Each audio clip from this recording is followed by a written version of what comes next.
নদীমাতৃক দেশ ভারতবর্ষ। ভারতকে ঘিরে রয়েছে সমুদ্র, নদ, নদী। বলতে পারেন ভারতের কটা রাজ্য সমুদ্র তীরবর্তী? হাতে করে গুনলে সংখ্যাটা দাঁড়াবে ৯। কিন্তু কোন কোন রাজ্য সেগুলো, যেগুলো একেবারে সমুদ্রের ধার ঘেঁষে রয়েছে? আসুন সেই সম্পর্কে আপনাদেরকে বলি।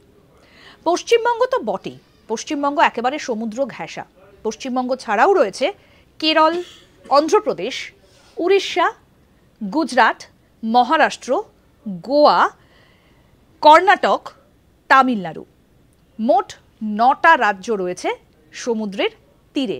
আসুন নামগুলো আরেকবার বলি। গুজরাট, মহারাষ্ট্র, গোয়া, কর্ণাটক, কেরালা, তামিলনাড়ু, অন্ধ্রপ্রদেশ, উড়িষ্যা এবং পশ্চিমবঙ্গ। অর্থাৎ ভারতবর্ষের ৯টা রাজ্য একেবারে সমুদ্র উপকূলবর্তী।